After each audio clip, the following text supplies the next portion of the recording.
Muito bom dia, boa tarde, depende se já almoçaram. Acredito que, já que é meio-dia, a grande maioria não deve ter almoçado ainda, então me dou o direito ainda de falar bom dia. O Raul, a Cláudia e eu ainda não almoçamos, estamos aqui já aquecendo para esse primeiro webinar de lançamento de um estudo muito especial. É o primeiro estudo que a Strategy Tools realiza originalmente aqui no Brasil, obviamente em português, embora também está sendo traduzido para a promoção do report em inglês. E esse webinar vai endereçar essa questão que vocês veem aí. Quem faz estratégia no Brasil ou quem faz estratégia nas empresas brasileiras. Para quem ainda não tinha me escutado, meu nome é Thiago Grande, eu sou um dos diretores da Strategy Tools e atualmente Country Manager aqui no Brasil. E tenho aqui esses dois experts, craques e meus queridos amigos já, a Cláudia e o Raul, que vão dividir o screen, vão dividir a tela comigo, como todos nós hoje estamos acostumados a dividir os screens e aparecendo os print screens. Nunca teve tanto print screen rolando para lá e para cá. Esse será mais um, acredito, porque, sem dúvida nenhuma, vai ser um conteúdo muito estimulante para todos nós presentes aqui hoje. Com relação às perguntas, vocês podem me enviar perguntas diretamente pelo chat para mim, ou também podem colocar no Q&A. Perguntas e respostas. E eu vou tentar, no final do evento, a gente vai ter um pouco ali, uns 5, 10 minutos. O objetivo é o painel, é o bate-bola, mas vamos tentar endereçar algumas perguntas com o tempo que a gente tiver. Então, sejam muito bem-vindos, Cláudia e Raul, quem faz a estratégia no Brasil.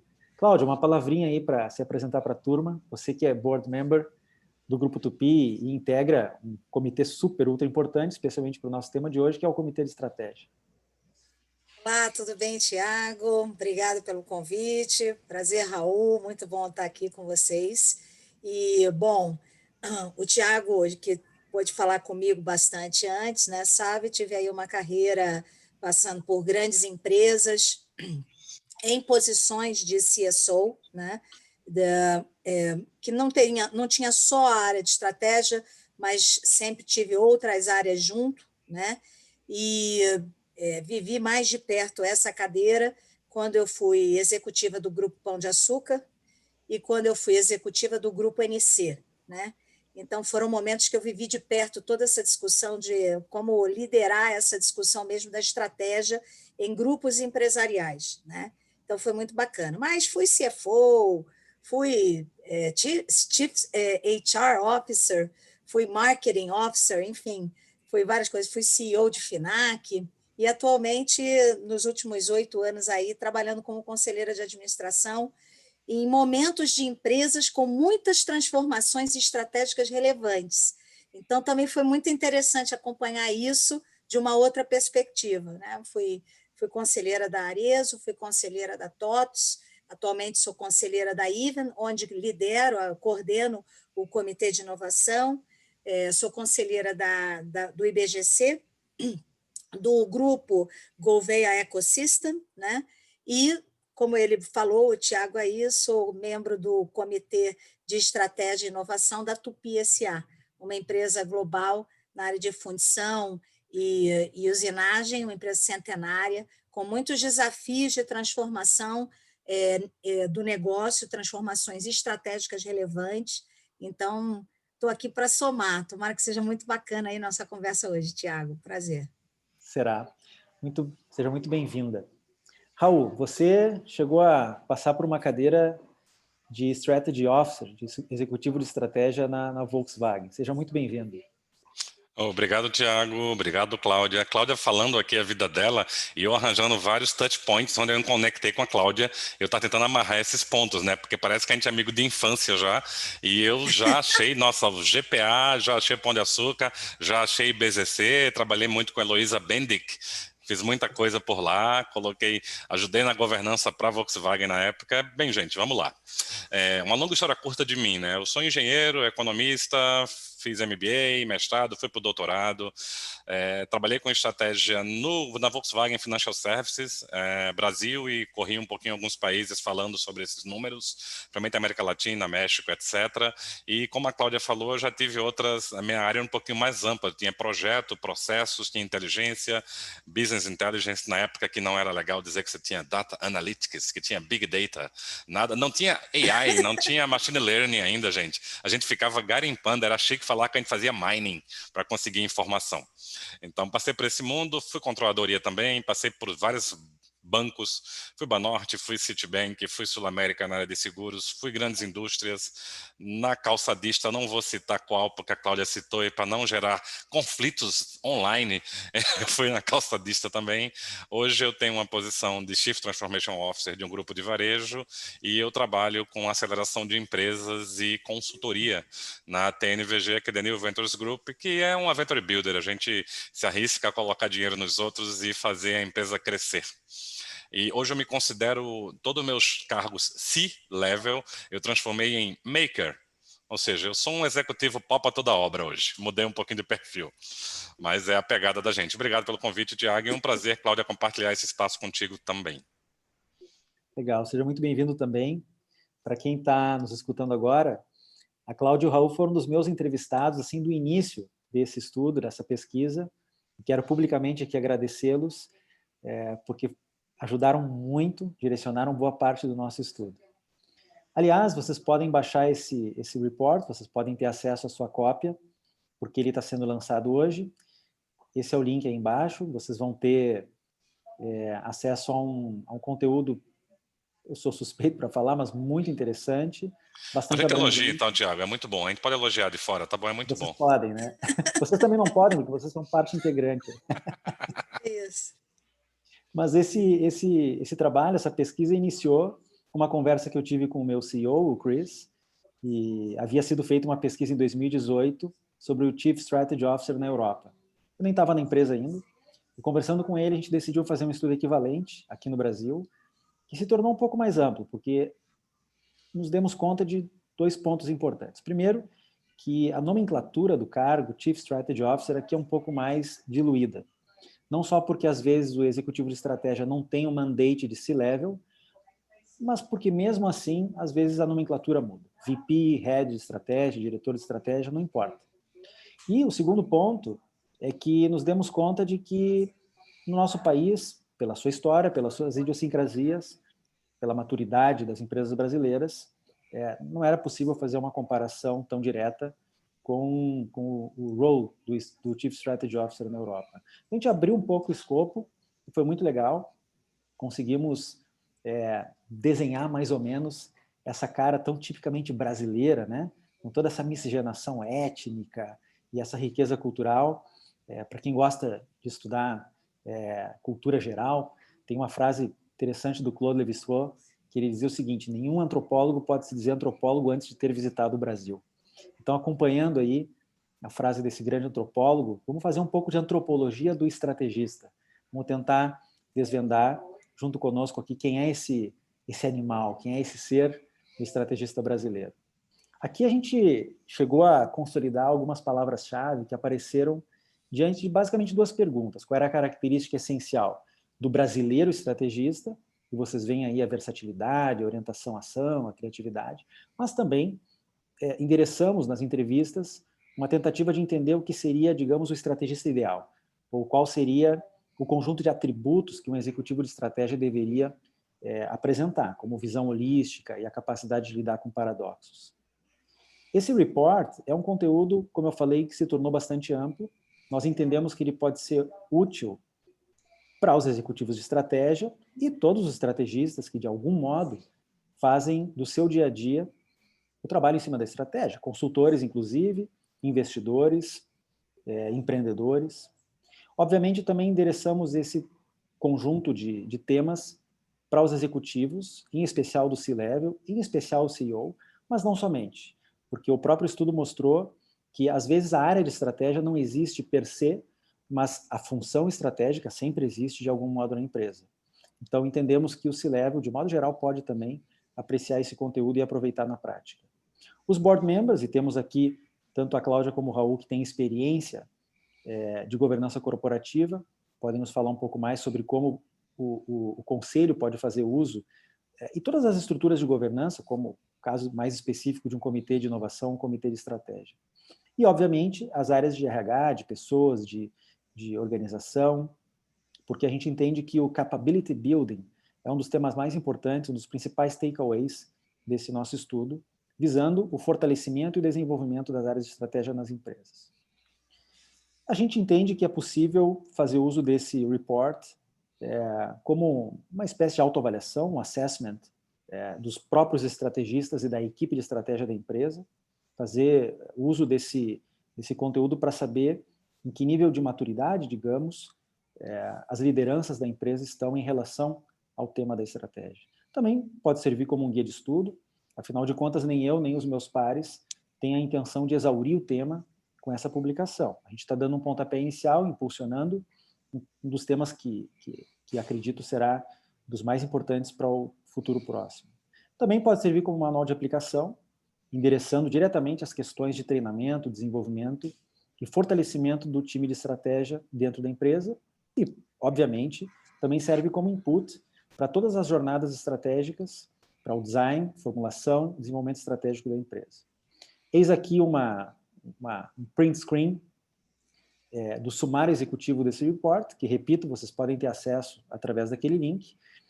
E, antes de passar para o tema desse painel de hoje, 3 aprendizados assim muito curiosos. O primeiro deles é que ficou fácil de perceber que o executivo de estratégia sente algum tipo de solidão. Em alguns casos, o entrevistado usou essa mesma palavra, solidão.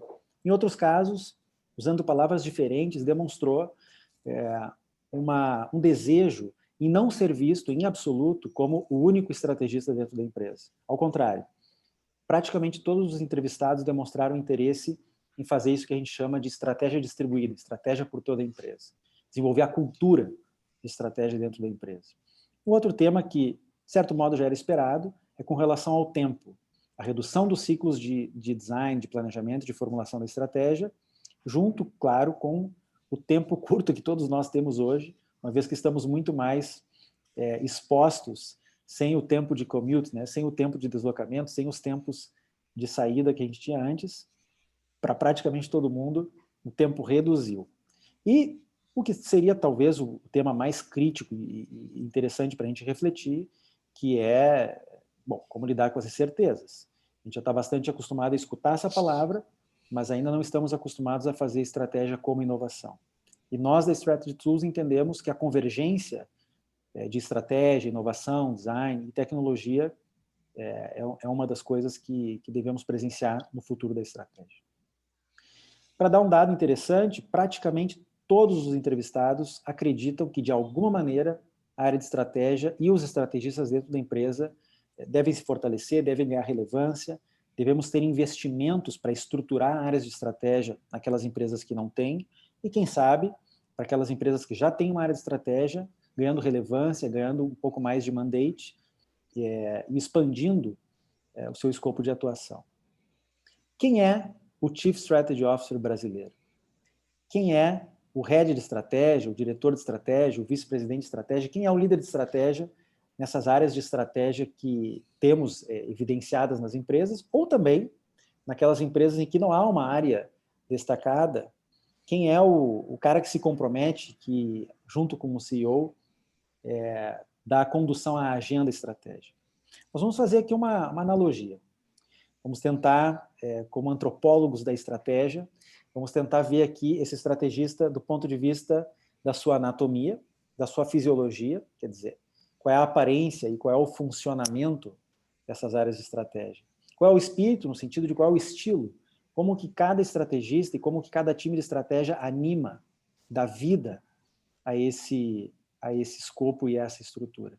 E também algo que surgiu do meio para o final da pesquisa, e por isso nós não temos a parte quantitativa, porque não entrou no survey, é com relação ao habitat, onde vive esse ser, o estrategista brasileiro. Aqui nós temos 3 graus de maturidade da estrutura que foram encontrados. Desde um grau mais simples, onde basicamente a área de estratégia cuida do planejamento estratégico, fazendo alguns estudos de viabilidade e atuando com alguma assessoria interna, mas também encontramos algumas áreas de estratégia com muito mais mandate, com muito mais poder de atuação, eventualmente trabalhando com um escritório de projetos debaixo da sua área, com projetos especiais em geral, mas também há algumas áreas de estratégia fazendo algo muito importante hoje, que é liderar programas de transformação, em alguns casos se dedicando verdadeiramente, não só para o que eu chamo de flertar com o futuro, mas se dedicando realmente para fazer aquilo que o Gary Hamel chama de Future Back Strategy.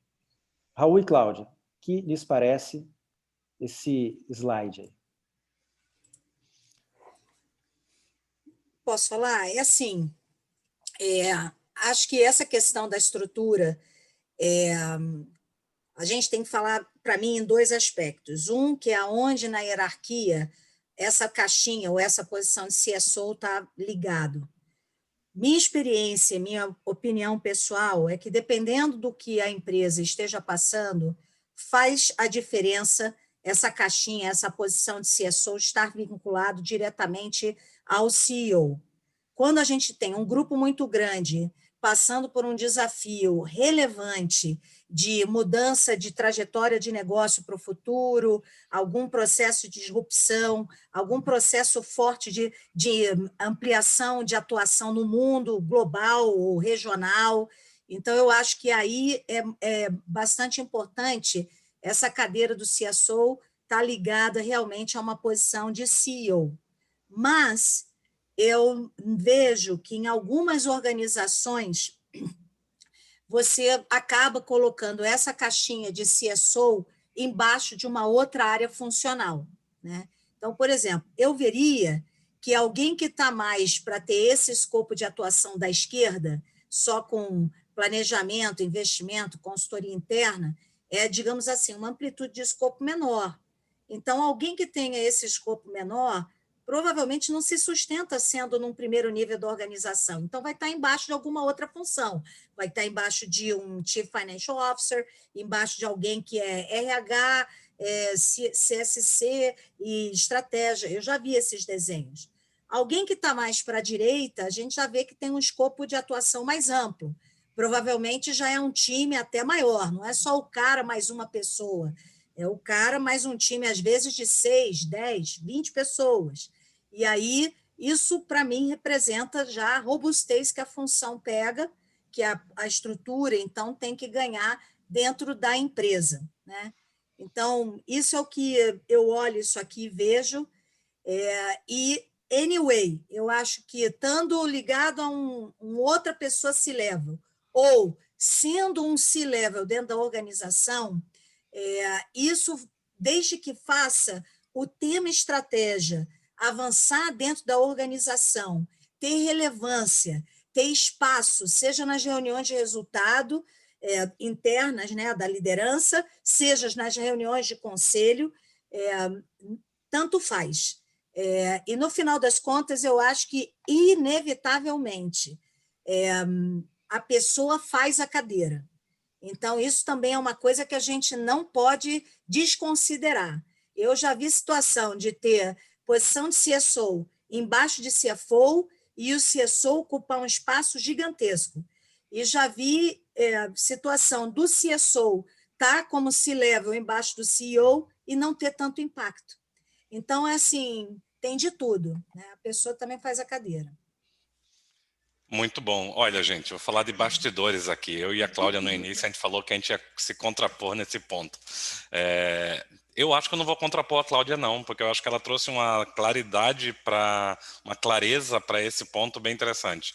No meu momento de CSO, eu estava de Head de Estratégia, né, Strategy Officer, eu tive muito lado direito, planejamento, gestão, investimento, consultoria interna com outra pegada, inteligência, portfólio de projetos, e era ligado ao CEO. Então, eu no grupo Volkswagen Financial Services, fui ligado ao CEO e era o report de estratégia e execução ligado a ele e participava do que a gente chamava do staff meeting, do steering, né, que toma decisões. Então, a posição do estratégia tem uma coisa bem interessante. A gente educadamente pentelha todo mundo, mas a gente não decide nada sozinho. Então, a gente tem que subsidiar a decisão de todo mundo, seja ela o CFO, seja ela o CEO, a gente tem que dar esse suporte. Concordo na parte de corpo, de função, que tem o peso para estar numa posição direta a um presidente, que dá o suporte, só que eu adorei quando a Cláudia falou que quem faz a posição é a pessoa que está lá. Isso é muito importante, porque assim você cria o que é necessário para isso. Você acaba se metendo em muito mais coisas do negócio e tem aquela pegada de você ter a percepção e o sentimento do que você tem que entregar. Qual é uma coisa que eu trago bem, eu aterrizo bem sobre isso? A área de estratégia não é tamanho nem corpo físico. A área de estratégia é capacidade de agregação de valor ao futuro da empresa. Então, você pode ser você e mais uma pessoa e gerar uma estratégia magnífica, ou você pode ter um time fantástico e não gerar o que tem que gerar. Então, é muito isso na pessoa que está formatando e que entrega vai ter. Na Volkswagen tem um ponto bem interessante que um participante da minha equipe, hoje é o head de estratégia da Volkswagen do Brasil, o Christopher Davis, ele cuida da estratégia Sul-América, e o Christopher, ele quando foi para a montadora, ele estava ligado ao chief de RH. E ele fez um trabalho extraordinário como CSO. Então é muito esse posicionamento e como você faz acontecer para que aquilo torne realidade. E você vai se encaixar de acordo com a cultura da empresa, você só não pode... Se você tiver numa empresa que não tem o entendimento da importância de um strategy officer, aí vai ser muito difícil você mudar o mundo e ajudar essa empresa a se desenvolver. Mas hoje eu acredito muito numa estrutura mais parrudinha como está do lado direito. Mas ela tem que ter efetividade na entrega. Se não agregar valor, você pode ter todo o sonho do mundo nas suas mãos, você não vai sair do lugar. Vocês acham que o fato de a área de estratégia não ter, quer dizer, em geral, não tem P&L, vocês acham que isso subtrai muito poder dentro da organização, ou isso não faz tanta diferença assim? Eu vou inverter agora, eu vou conversar antes da Cláudia, para a Cláudia me contradizer. Eu volto para o tema anterior, amarrando com esse, Thiago. Eu acho que o PNL não é o que dá peso ou não peso na área de estratégia da organização. Eu acho até que a área de estratégia é a área que mais pitaca e influencia o PNL dos outros. Então, a gente tem uma lógica muito grande de trazer essa lógica de, por exemplo, uma área de estratégia atuante, bem atuante, ela vai dar o norte do CAPEX da empresa. E esse norte do CAPEX vai dar todos os passos de futuro, investimento, inovação, risco, e isso está amarrando tudo.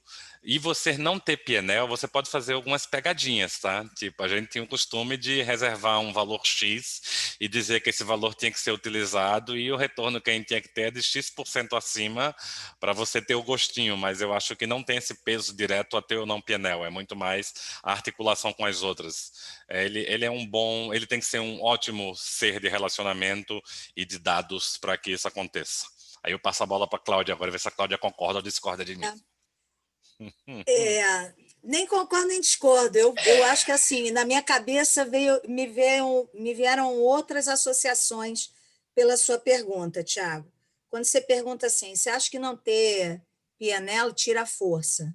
Na verdade, eu tenho uma opinião pessoal, na minha vivência, que todas as áreas mais transversais, áreas meio, elas, dependendo do que é a valorização que o CEO faz daquela área, tudo é um símbolo.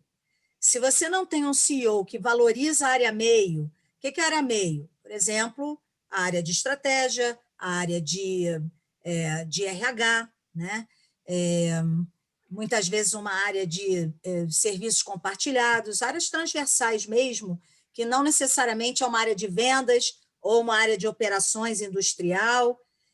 Muitas organizações veem a área de finanças como uma área também, uma área meio, né? Uma área transversal. Só que aí, como tem contas a pagar, a receber, tomar dívida, então isso acaba sendo um lado de ação da área de finanças que é muito visível, né?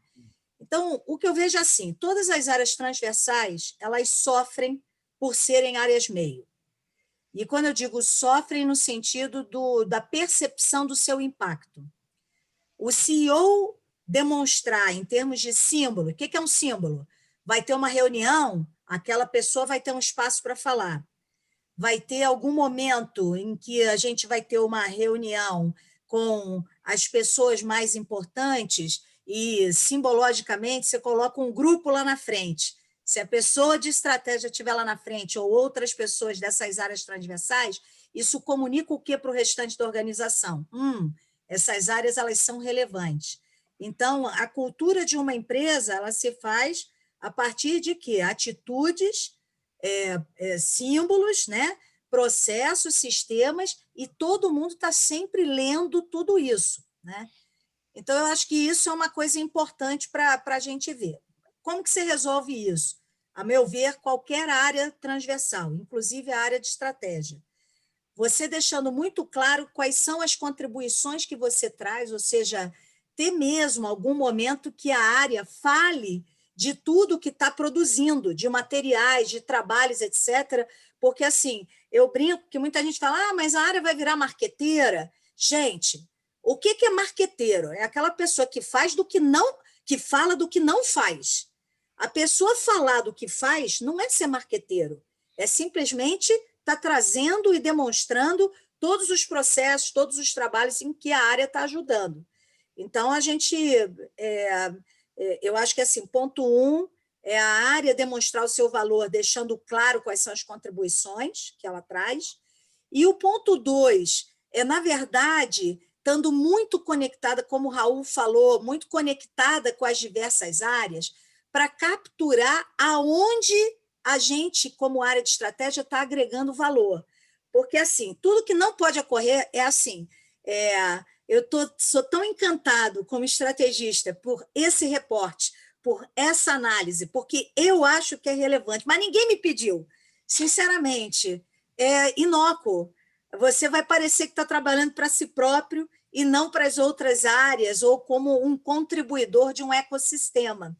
E aí eu acho que assim, a real valorização dessa função de Chief Strategy Officer ela ocorre quando essa pessoa está conectada de entender a serviço de quem ela está, que é a serviço da organização ou de cada uma das áreas da empresa.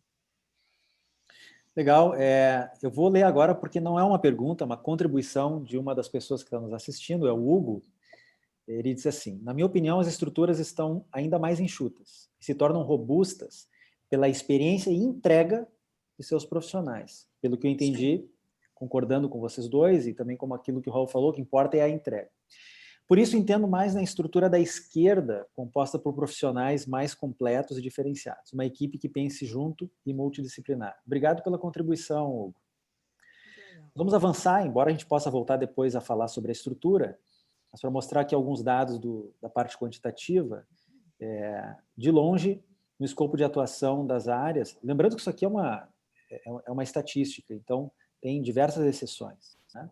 Mas, em geral, a exploração de novos modelos de negócio tem sido a preocupação principal das áreas de estratégia e, claro, como sempre, conduzir o planejamento estratégico com este ou outro nome, com a agenda anual, com revisões por quarters ou outra.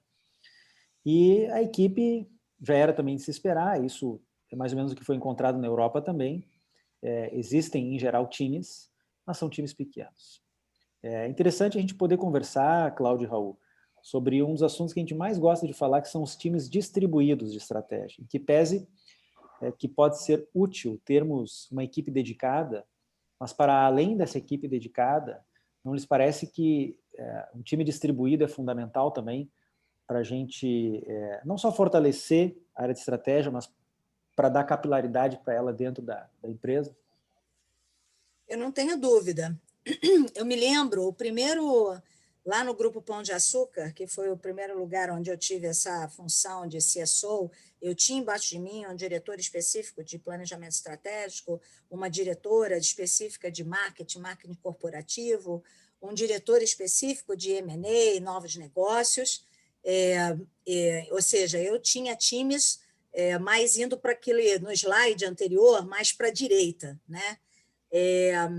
Mas o que eu vejo que a gente acabava tendo em cada uma das unidades de negócio, onde, por exemplo, cada área, cada unidade de negócio tinha as suas estruturas de marketing ou de operações, a gente acabava tendo pessoas das unidades de negócio que compunham um time ampliado de estratégia. Então, quando a gente marcava dentro dos ciclos, né, anuais, em que a gente ia se preparar para uma discussão um pouco mais robusta de planejamento estratégico, né, a gente chamava toda essa galera, maio, junho, e começava um trabalho de revisão de conceitos, de brainstorming, para gerar, então, uma discussão mais estruturada, completa, com proposições alternativas, com escolhas e sugestões por parte do management team. Naquele momento eu era parte do management team, e a gente levava isso para as nossas reuniões de conselho. Na época, tanto Diniz quanto Casino participando desse momento de planejamento estratégico no mês de outubro, né? Então, quer dizer, a gente tinha aí 6 meses de trabalho para a gente levar essas alternativas e isso acabar sendo validado em conselho de administração. Então, isso é o que eu acho que é interessante a gente ter realmente pessoas que são o time core, mas também estão esparramados pela companhia. Esse grupo expandido, né, é interessante o peso que tem isso, até porque a área de estratégia, quando ela surge, hoje tem a demanda natural, mas eu acho que isso vai ficar horrível, essa frase, me perdoa, Cláudia, mas a minha geração e a da Cláudia, quando a gente começou a fazer isso, faz um tempinho, a gente é tudo novo, a gente começou com menor aprendiz, mas a gente começou a fazer isso quando não se falava de CSO, não se falava de Strategy Officer, era uma coisa muito incipiente, principalmente no Brasil. Então a gente começou a compor por pedaços a área. Então eu acabei compondo a área, por exemplo, com pessoas de outras áreas que tinham mais interesse em estratégia. Então você trazia a pessoa que tinha mais interesse e começava a compor a sua área até que ela pegava uma musculatura que entregava a demanda que a gente tinha da organização. Quando a gente fala desse time expandido, isso corrobora muito também com uma coisa que a Cláudia falou, que não adianta a gente gerar conteúdo para nós. Gerar conteúdo para o umbigo em estratégia não paga conta, não faz a empresa crescer.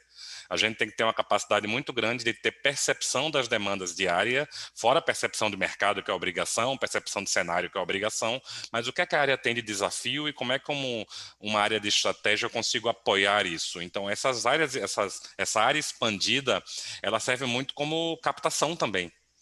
É uma área que tem que ter uma liberdade muito grande de enriquecer a gente de desafios. Olha, a gente está travado nisso aqui, a gente tem que pensar sobre isso, eu não sei como é que eu busco informação, como é que a gente pode gerar, eu tenho essa informação nova aqui, ela pode ser útil para a gente, isso dá para agregar num dashboard, isso aqui serve para compor um cenário, a gente quer fazer um projeto, será que o Monte Carlo tem um referencial para isso?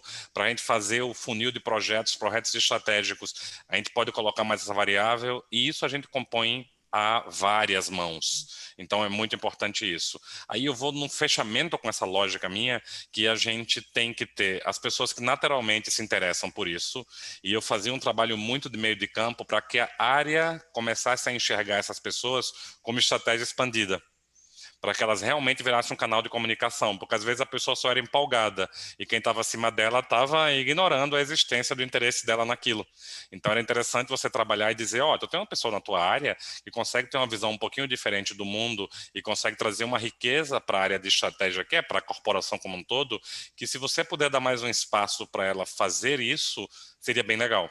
E pouco a pouco a gente vai catequizando a empresa e as áreas ficam... A gente fala sempre de cascatear a estratégia, né? E então, cara, cascatear a estratégia é que as pessoas consigam olhar como estratégia a organização. Só que para esse cascateamento eu tenho que ter pessoas na ponta, senão isso não vira realidade. Eu não vou agregar valor para colocar no relatório anual. Cara, book de gaveta, pelo amor de Deus, se você tiver na hora de estratégia para fazer o book de gaveta, que só vai ser visto no ano seguinte, muda de área. Pelo amor de Deus, não faz isso. Legal, está dado o recado. Passando da anatomia para a fisiologia, ou da estrutura para a atuação, a gente já tangenciou algum desses pontos, mas aí, de novo, da esquerda para a direita, da aparência mais simples, ou do funcionamento mais simples para o mais complexo e influente, nós vemos uma coisa muito interessante, aí eu vou aproveitar muito a experiência de vocês com governança corporativa, porque a gente vê que alguns heads de estratégia já têm avançado no trabalho de ir um pouco além, ou muito além, de um staff do CEO. No caso do meio, fica evidente uma contribuição junto ao CEO, na sua comunicação, com todo o C-Level, mas também, de alguma maneira, com o board. E no caso mais complexo, à direita, a gente vê a área de estratégia, inclusive fazendo uso desses times distribuídos, atuando de um modo bastante mais amplo. O que isso parece para vocês, de acordo com a experiência que vocês têm? Começa, Raul, agora. Então, vou puxar. Eu acho que a gente fala hoje, é muito legal falar em design, falar em lógica, a gente fala muito de empatia, empatizar, esse negócio, etc. E eu falo que o CSO, ele tem um trabalho gigante de empatizar com quase tudo que é executivo. Por quê? Porque a gente só gera conteúdo, só gera interação, se a gente se coloca no lugar do outro e imagina para que ele vai usar aquela informação. Lógico, a gente pergunta, né? A gente interage para descobrir. Mas, por exemplo, a maneira com que eu comunico a estratégia para o board é de um jeito, a maneira que eu comunico para o CEO é de um jeito, a maneira que eu comunico para todo esse level é de um jeito, o conteúdo é o mesmo. Talvez eu mude um pouquinho a forma para ter uma abrangência e uma maneira diferente de levar a informação. Mas ele acaba sendo uma área que gera informação de prévia e muita de tomada de decisão para isso. Então, eu entendo hoje que ele vai permear de ponta a ponta, isso aí. Cada um com sua habilidade, às vezes usando um canal diferente, às vezes através do CEO, ou às vezes diretamente com um acompanhamento de. Mas eu vejo hoje como muito importante hoje você conseguir fluir em todas as camadas e fluir com uma capacidade muito grande de transformar a informação em tomada de decisão. E eu concordo com o Raul está falando. Se eu pudesse acrescentar algo, que eu diria é o seguinte: não é só a questão do como você leva a mensagem, mas também o recorte do que você mostra. Quando a gente, às vezes, tem a atuação do CSO para conversar com o C-suite ou conversar com os diversos times de gestão dentro da empresa, o tipo de recorte, da maneira como as informações estratégicas são apresentadas, eu diria que elas têm que abarcar um grau de uma granularidade maior.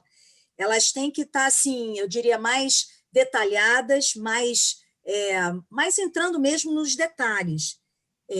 Por quê? Porque a pessoa mais de dentro da organização, ela espera ver algo com que ela se identifica e também que ela pode aprender para dali começar o seu trabalho.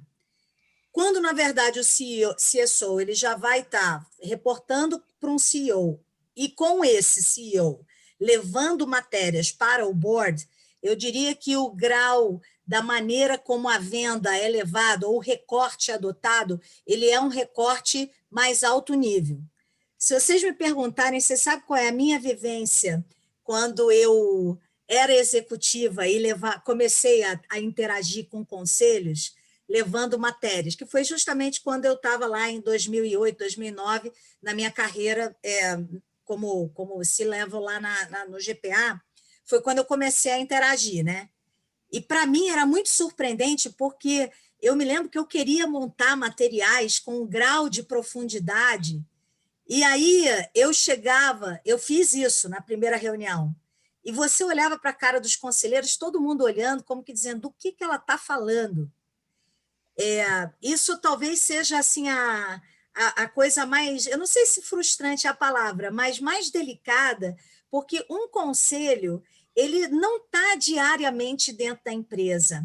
Ele vê aqueles materiais, e mesmo assim, bons conselheiros que estudam, conhecem a empresa, não necessariamente ao primeiro ano, estão em mandatos há mais tempo, né, conectados com a organização. Então, assim, as pessoas, mesmo tendo já essa oportunidade de conhecimento, mas o fato do board não estar diariamente dentro da empresa faz com que, assim, eles não consigam capturar todo o detalhe do que um CSO, às vezes, quer levar. Então, escolher, em vez de 10 mensagens, escolher quais são as 3 ou 4 mensagens, que é o que a gente tem que dar, e se for o caso, isso é o que tem que ficar gravado para o board, eu acho que isso é assim a coisa super importante, pelo menos esse é o meu aprendizado. E como conselheira, tenho que dizer, todas as vezes que vinha alguém, um CSO, fazer apresentações para nós, quando eu estava lá, Conselho da Arezzo, Conselho da TOTUS, né? Muito importante de ter tipo um mini recap, sempre, né? Assim, como abordagem na atuação, nesses momentos de interação, é muito importante. Falando assim, gente, só lembrando Na última reunião, há 2 reuniões atrás, eu estive aqui e a gente falou desse tema, desse tema, desse tema. Vocês lembram que a gente decidiu isso, isso, isso? Agora eu queria trazer uma nova abordagem. Às vezes a gente acha que a pessoa está com tudo guardado e sabe, o conselho não consegue.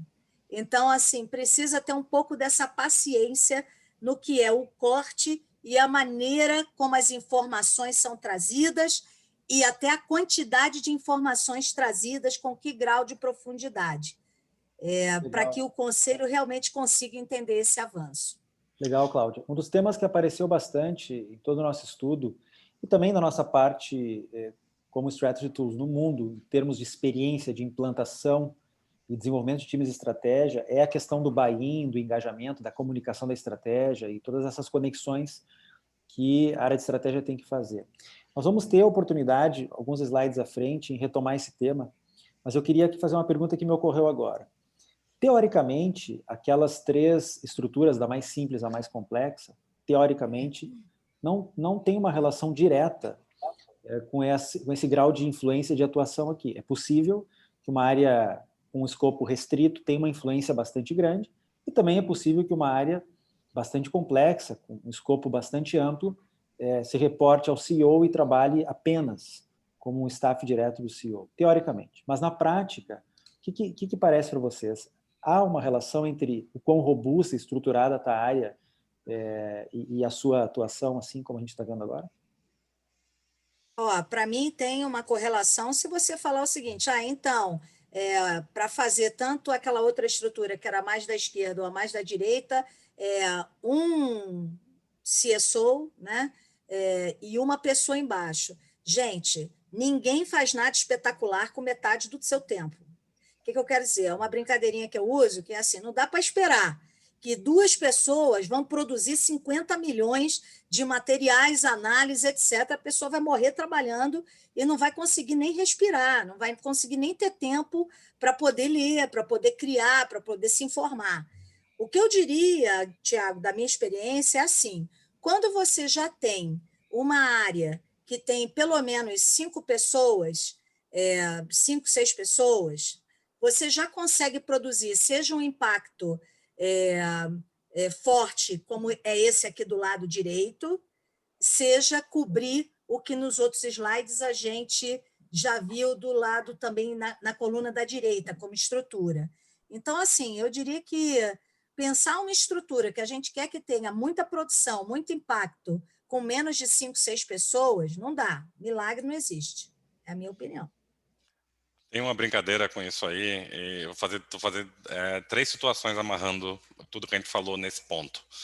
Um que eu concordo com a Cláudia na quantidade de pessoas. Primeiro que eu faço uma brincadeira sobre o título, e não estou falando do strategy especificamente, mas Chief Strategy Officer, Chief Financial Officer, Chief Marketing Officer. Cara, Chief de quem, cara pálida? Chief só por cargo, sem time, você não vai entregar as atribuições de Chief. É surreal. E às vezes o cargo é uma premiação, né? Tá? Eu falo, cara, você tem que, para ser Chief, você tem que ter uma coisa que você consiga entregar as funções de Chief.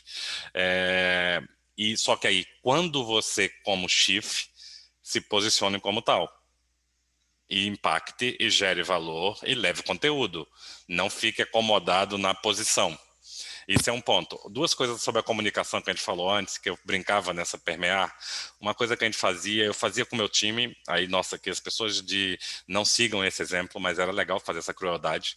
Sempre que eles montavam qualquer apresentação para o board ou para o CEO, eles traziam para mim, eu pegava a apresentação na minha mesa, virava a apresentação e devolvia para eles. Se vocês fossem vocês aceitariam esse material?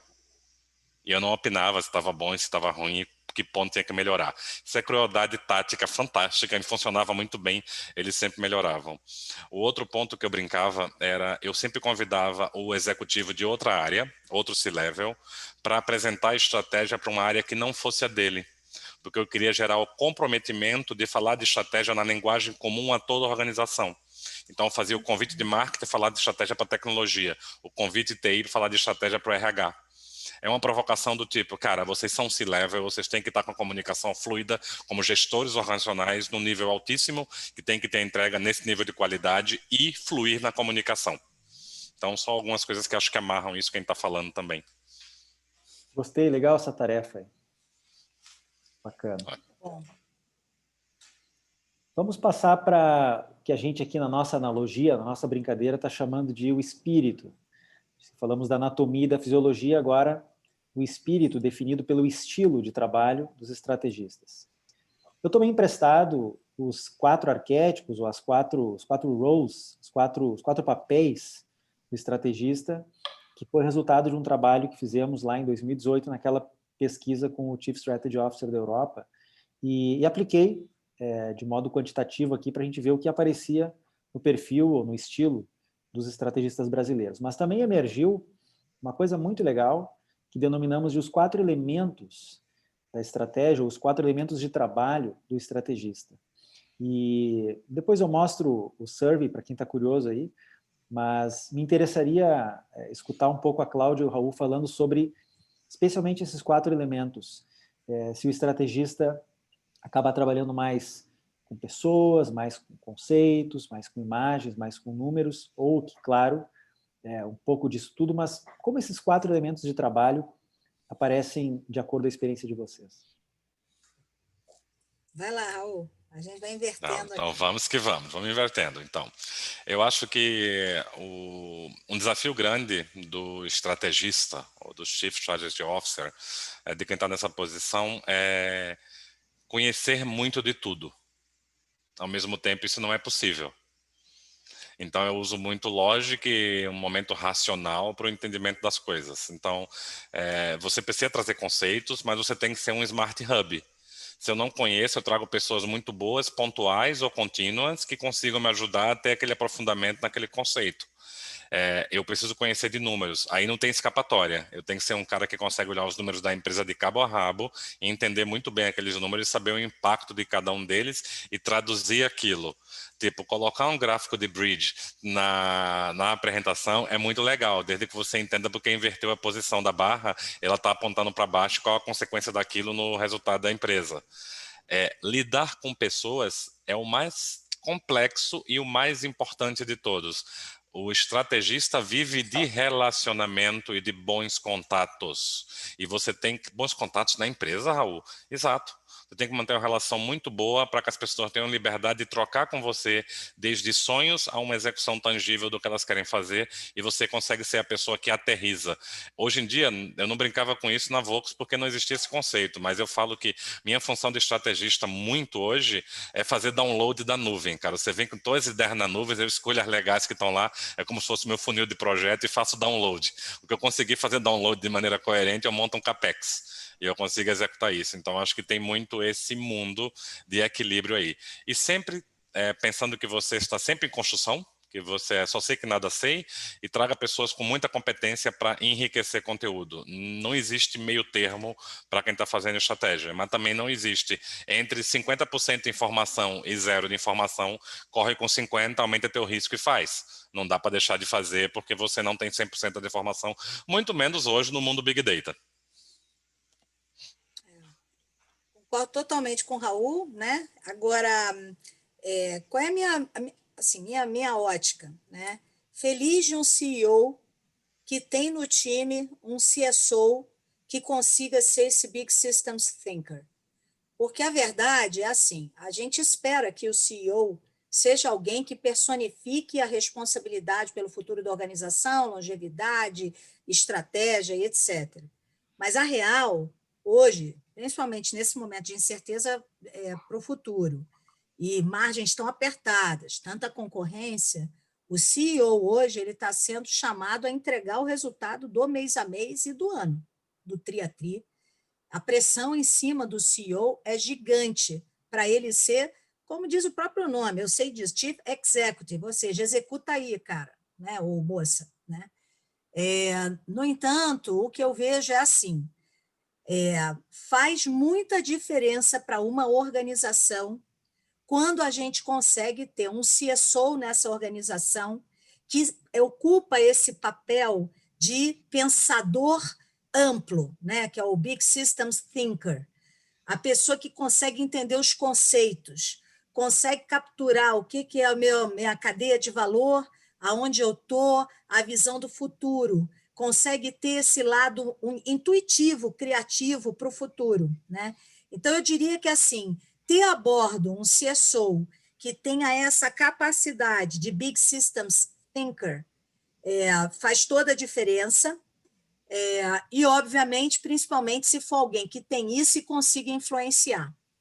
Mas, a meu ver, muitas vezes as pessoas do ambiente corporativo não conseguem perceber que aquilo dali é um valor agregado. O conselho consegue perceber, mas as pessoas no dia a dia da organização, elas valorizam o CSO pela capacidade dele de analyst e scout, ou seja, a capacidade que ele tem de trazer uma análise matemática de dados que, cara, não tinha visto. Aí o pessoal fala, uau, esse CSO é demais, né? Esse time de estratégia é demais. Olha que análise bacana, conectando o que eu não tinha visto ou conectado anteriormente.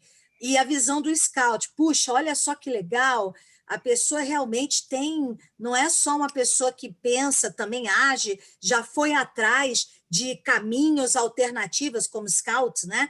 E aí está trazendo para a nossa análise. Então, o que eu vejo as pessoas, às vezes, do time, elas valorizam o CSO pela sua capacidade analítica ou de scout, mas, de fato, num conselho, o conselho consegue ver muito mais claramente a capacidade ou valorizar o CSO que consegue aportar esse linguajar de uma visão ampla e influenciar caminhos, alternativas que são trazidas para a mesa. Então, isso é o que eu visualizo. Vou fazer um complemento ao que a Cláudia falou. E tem que ter um cuidado para não ter efeitos fake nesse processo. Às vezes, Sim. porque o cara é um ótimo analista e um scout, se imagina que ele é um ótimo estrategista. E muitas vezes ele é o resolvedor de problemas na posição de estrategista, e não é o foco. E às vezes isso é uma provocação. Olha, aquele cara é fantástico, a maneira analítica que ele pensa tem que ser o cara da estratégia. Ele tem que extrapolar muito do analítico para ser o cara da estratégia. Até para saber que Excelente. horas ele não deve fazer análise. Então, Excelente. uma pegada Adorei, muito boa Raul. nisso. Adorei. Legal, Raul. Bom, esses números são os números do Brasil, então vejam que... E aí eu confesso que eu fiquei surpreso, porque eu esperava encontrar um percentual maior de respondentes falando do seu papel como analista. Eu fiquei contente, eu fiquei feliz em ver que o número de influencer e big systems thinker, que eu também entendo, nós, a Strategy Tools, entendemos que é o papel mais interessante para o Chief Strategy Officer, apareceu com um percentual interessante aqui no Brasil. Na Europa, eu não tenho os números agora, mas o analyst apareceu bastante mais. E aqui nós temos um framework que foi desenhado a partir desse estudo, com esses 4 elementos de trabalho. Nós identificamos essas duas variáveis aí, né? O grau de abstração e o nível de objetividade e subjetividade, cruzando esses quatro elementos de trabalho. E foi, de longe, muito fácil de perceber. A gente teve menos de 100 respondentes do survey, mas foi 80 e poucos respondentes. E eu acho que é significativo, eu acho que é relevante esse dado, de que a grande maioria dos estrategistas dessa pesquisa apontaram a si mesmo e a sua equipe trabalhando muito mais na comunicação, na busca de obter o buy-in, o engajamento, comunicando a estratégia. Mas vejam só, também dedicando-se bastante às métricas, aos números, o que combina com um papel mais de analista. Interessante, não? Sim. Vai, Cláudia. Vai lá. Não, eu ia Tem falar até... assim, muito, muito interessante. Agora, volta um slide, por favor. Mais um. É muito interessante, cara, porque quando eu, por exemplo, falei aqui sobre o Big Systems Thinker, tudo é um pouco do que as pessoas leem, né? As palavras, elas são muito interessantes, né? quando eu leio Big Systems Thinker, eu penso como alguém que está olhando meu negócio, o mercado, traz essa visão de fora para dentro, de visão geopolítica, o que isso pode ajudar ou não, o negócio onde eu estou, em qual região do mundo. Entendem? É uma pessoa que está pensando para muito além dos portões daquela organização, né? Mas quando você tem a tradução aqui, ó, a maior parte do tempo eu procuro entender o que está acontecendo no mundo e quais as tendências de futuro. É interessante que, para mim, essa descrição ela é uma descrição menos ampla do que eu penso que é um Big Systems Thinker.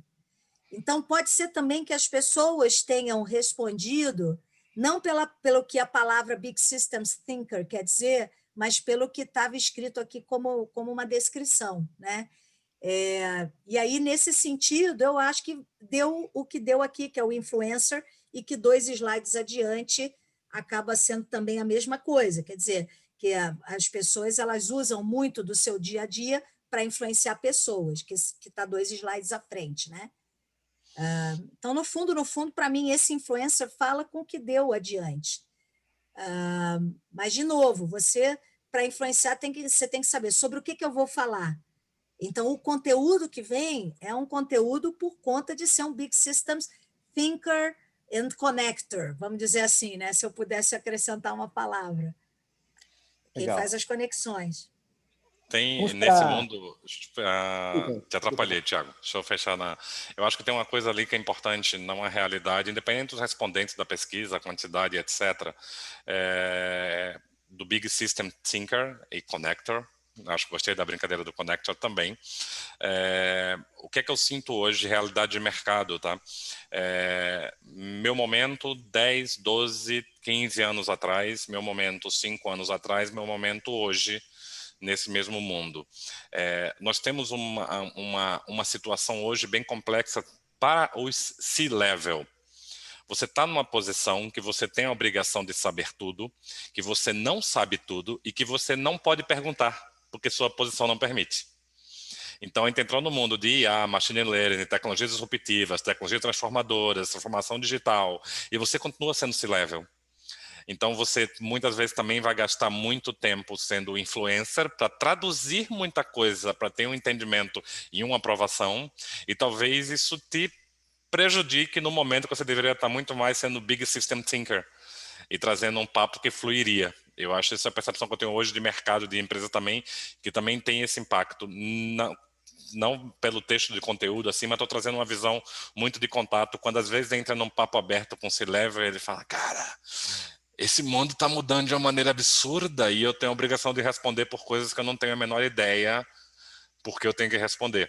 E é uma realidade. Então tem um trabalho muito grande de conforto, e isso é um trabalho que gerou também um trabalho enorme. Aí eu devo sentir isso, eu sinto isso na pele, a Cláudia deve sentir também, que a gente às vezes tem que mudar um pouquinho a posição nossa no board, para a gente traduzir algumas coisas quando tem que pedir, explicar às vezes para o C-Level, porque o C-Level comunica com o board, mas ele não vai perguntar abaixo, ele sobe. Então a gente entra numa troca de esclarecimentos que talvez não fosse necessário gastar essa energia. Mas é uma transição, gente. O mundo só vai acelerar mais e vai ser cada vez mais intenso. Legal. Mas aí eu quero te dizer, assim, vai acelerar, mas isso que você falou do C-Level ou do board, que muitas vezes não pergunta, ou pergunta e às vezes o C-Level não quer responder, não sei, tenho que procurar, não vou responder aqui. Isso, para mim, é o que mata as organizações que são uma cultura de aprendizagem, né? Ninguém sabe tudo, nenhum conselheiro sabe tudo. Uhum. Nenhum C-Level vai saber tudo de tudo. Só né? sei que nada sei, socrático. Essa relação de confiança, que as pessoas estejam com mais coragem, mais certeza, mais firmeza, né, emocional, equilíbrio emocional, para claramente dizerem o que sabem e o que não sabem, demonstrando vulnerabilidade, né? Para mim, isso é a grande diferença das organizações que realmente são abertas ao incerto, ao novo, a essa maior compreensão e abertura a uma discussão estratégica relevante. Muito Bom, bom. queridos, eu queria ter 3 horas com vocês aqui, mas a gente tem menos tempo, então eu vou ser obrigado a acelerar e Tudo chegar bem. no último Sim. ponto, que é o habitat desse ser que nós, como uma espécie de antropólogos, estamos querendo desvendar, que é o tema do contexto, e em parte aqui tem algumas obviedades, mas que são importantes que sejam ditas, que é o porte da empresa. Evidentemente isso influencia na disposição de recursos financeiros e humanos também, para compor a área de estratégia. Só que tem outros dois elementos que são muito relevantes de serem comentados, e que talvez também sejam óbvios, mas que eu gostaria de escutar vocês, que é com relação à maturidade do setor. Por exemplo, a gente observou que em mercados que estão em consolidação, em setores que estão em consolidação, é um pouco mais corriqueiro, um pouco mais fácil de encontrar função estratégica dedicada, por exemplo, a M&A, fusões e aquisições. Já em setores emergentes, é o caso de novos empreendimentos como scale-ups, e a gente teve contato com pelo menos 4 scale-ups bem importantes, na verdade 4 unicórnios, há uma atuação bastante mais próxima do que a gente falava agora de comunicação com o board, inclusive no apoio às relações com os investidores. E, claro, a orientação dada pelo CEO, porque, por exemplo, para que uma área de estratégia tenha um mandate para liderar um programa de transformação, há que ter, antes de mais nada, um CEO ocupando-se de um processo de transformação na empresa. Então, eu queria escutar vocês aí, e tem várias perguntas chegando, mas tem uma aqui que eu quero já fazer para vocês, de algum modo, endereçar, que é uma pergunta do Maurício, que tem a ver com isso aqui. Ele diz assim: como o estrategista pode fugir do papel de gerenciador de dashboards, principalmente em empresas onde a área de estratégia está sendo implantada, ou em negócios familiares? E eu acrescentaria, dependendo aí dessas variáveis. Bom, vamos lá. Eu acho que assim, a única frase que eu queria dizer com relação a esse quadro, Tiago, dado o nosso pouco tempo, é que quanto mais a gente tem, por exemplo, uma empresa que é um porte maior, um grupo, um conglomerado, uma maturidade do setor maior, com mais risco de disrupção, e uma orientação dada pelo CEO, que tem uma expectativa que a área de estratégia acompanhe performance, ajude em reestruturações e também puxe transformações necessárias, inclusive culturais, do conglomerado ou da organização. Quanto mais tudo isso tem que estar presente, maior robustez, senioridade tem que ter o CSO sendo buscado. Numa organização onde o CEO cobra menos, a maturidade de setor assim, não é um issue, não é um setor disruptado, e é uma empresa menor, uma startup, ou está crescendo, só tem um produto, é claro que a gente pode ter um CSO menos sênior, né? Então, eu acho que isso é muito importante a gente observar, porque as pessoas, às vezes, elas falam assim: não, eu tenho tudo, é gigante o meu conglomerado, setor que está sendo disruptado, eu quero que o CSO, o CEO pede que faça isso, isso, isso, mas eu quero contratar um cara que é nível gerente. Desculpa, gente, não vai entregar. É muita demanda para alguma coisa que não é crível, não vai ocorrer. Então, isso eu acho que ter essa análise ela é muito relevante para chegar enfim, tá tratando e escolhendo a pessoa certa para ajudar na jornada de estratégia, né? Ou na jornada de discussão estratégica e implementação. E aí, respondendo à pergunta do Maurício, obrigada aí, Maurício, como eu falei, é uma jornada a estratégia, a implantação da estratégia. O que eu vejo é que as empresas menores ou os negócios familiares acabam sendo empresas que têm uma tendência e uma necessidade de um acompanhamento mais detalhado, né? Mais assim, imediato, de curto prazo, que é o tal do dashboard. Então, você, no caso, se passa por essa realidade, eu não tenho dúvida que vai ter que ter uma resiliência muito grande e vai ter que se desdobrar e se virar nos 30, porque não vão deixar de cobrar de você a visão de ser um gerenciador de dashboard, porque é quase como que assim, não, esse menino, essa pessoa é importante aqui, porque ele tem uma visão estratégica e está gerenciando os dashboards. Então, isso não vai sair da pauta do seu dia a dia, né? Mas, se você entende que tem outras coisas para contribuir, você vai ter que dar um jeito desses dashboards serem automatizados para te liberar tempo para fazer outras coisas que você consiga fazer a tal da contribuição do Big Systems Thinker, Influencer, etc. Né? Agora, ou você decide trabalhar 24 horas por dia, que é impossível, ou tenta automatizar os dashboards para te sobrar tempo para fazer o outro papel, que cá entre nós eu tenho certeza é muito mais saboroso, muito mais gostoso, né? E contributivo, não tenho dúvida, na jornada da estratégia. Fechando também, como a Cláudia puxou, eu acho que eu não tiraria um ponto do que a Cláudia falou sobre a estrutura. Cara, se você quer uma estrutura que funcione, tem que dar corpo a ela e ela tem que ter esse corpo para entregar. Não adianta você sonhar com uma entrega gigantesca, você não tem capacidade dessa entrega e tem que controlar muito a ansiedade, porque mesmo com área de estratégia, eu tenho curva de aprendizagem e curva de maturidade. Sim. Eu faço uma brincadeira que é um ditado que eu já sou conhecido nas empresas que eu trabalho, que eu falo, gente, 9 mulheres não fazem um filho em um mês. Não adianta montar uma área de estratégia com 10 pessoas e querer que no mês seguinte eu tenha todas as análises possíveis. Não, a gente precisa vivenciar a empresa para que isso tenha entrega. Então, acho que um ponto sine qua non. E atendendo o Mas, Maurício, Raul, eu Maurício, posso oi, fala, brincar? Olha pode. só, você sabe que eu já tive um grande empresário de um grupo multinegócio, que eu fui um dia falar para ele isso, ó, 9 mulheres não fazem um bebê em um mês. Mas E a fazem resposta dele foi, 6,5, precoce. aí ele virou e falou assim, mas criança de 5 meses também vinga. Eu escutei isso já também, Cláudia. Tamo junto. Mas 5 meses eu faço um milagre, né? Em um mês eu não faço. Concordo contigo. A gente joga 9 para cair para os 5. E para o Maurício, eu só vou dar uma dica nisso aqui, tá? Acho que a Cláudia complementou bem o seu. Cara, dica técnica. Padroniza dashboard no número X de dados e KPIs e faz a gestão acontecer em cima daquilo. E depois você gera coisa nova. Cara, se você virar fábrica de indicador, primeiro, pessoas com indicadores em excesso não tomam decisões assertivas e você não vai parar de gerenciar dashboard, você vai virar o cara do BI e não o cara da estratégia.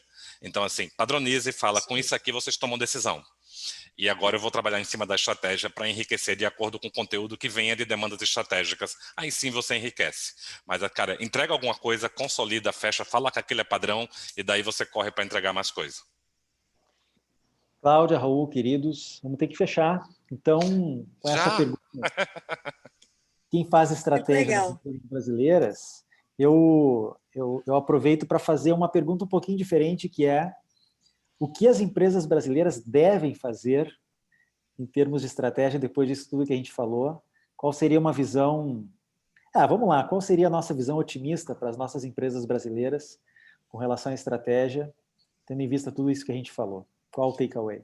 Posso começar, Cláudia? Agora eu vou fazer uma Sim. sacanagem com isso aí. Gente, primeira coisa nunca dispensem ou ignorem o repertório que vocês têm. Vivência para ser uma mente de estratégia de negócio é fundamental, mas tragam tecnicidade para o negócio de vocês em relação a análise, cenários, mergulhem no mundo que vocês vivem, principalmente em ambientes como o nosso. Tudo bem que a pandemia conseguiu chacoalhar o mundo todo, a gente veio um pouco para o mundo assim, estou mais legal com outras empresas que estão bagunçadas também, mas assim, tragam o repertório de vocês, mas tragam tecnicidade para isso. E se monitorem o máximo que possam de informações importantes para a tomada de decisão. Nem só feeling, nem só tecnicidade. É um fine tuning, mas tenham muito tato para fazer isso. Se eu pudesse dar uma sugestão, adorei a do Raul, é assim, muitas vezes eu vejo as empresas querendo fazer o ótimo, não fazerem o bom e não começarem. Eu não tenho dúvida da importância de ter alguém que lidere a função estratégia ou o tema estratégia dentro de uma organização. Mas muitas vezes a organização, ela, sei lá, ou não está com uma rentabilidade boa, ou pensa, não dá para pensar que é só uma pessoa para começar, e aí, por não querer contratar não contrata ninguém e não começa a jornada. Né? Então, a minha sugestão é a seguinte, comece, traga a bordo alguém que vá ser o dono do tema estratégia. E essa pessoa, já com o tempo, tem que ser talvez a característica mais importante para uma primeira pessoa da função estratégica dentro de uma organização, é a pessoa ser resiliente, ser um bom vendedor, porque essa pessoa ela vai começar a estruturar o tema, num primeiro momento dashboard, depois outra visão de compreensão da visão de fora para dentro, aí daqui a pouco, puxa, preciso de mais uma pessoa no time, olha, eu estou sozinho, mas eu já vi que tem fulano na área tal, ciclano na área tal, beltrano na área tal, aquela menina na área Z, e eu quero que essas 3 ou 4 pessoas elas sejam, por exemplo, o meu time expandido. E aí, essas pessoas a serem identificadas para usarem, por exemplo, 20% do seu tempo dedicado para essa pessoa, de estratégia que foi contratada. Eu acho que é uma maneira da área, em vez de já nascer uma área grande, e nascendo uma área que vai crescendo com o tempo. Essa, para mim, é uma sugestão para fazer a estratégia acontecer nas empresas brasileiras. E eu não tenho dúvida de que, dado tudo que o mundo está nos trazendo, nos fez aprender nos últimos meses, e tem de incertezas daqui para frente, a parte de estratégia vai ser fundamental para estar alinhando todas essas discussões de uma maneira ordenada e consistente.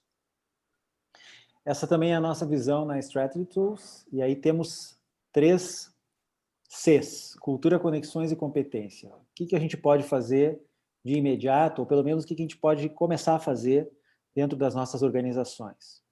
Bom, essa publicação não é uma panaceia, mas ela sim pode contribuir para gerar massa crítica e começar a desenvolver o tema aos poucos, como falou agora mesmo a Cláudia e o Raul.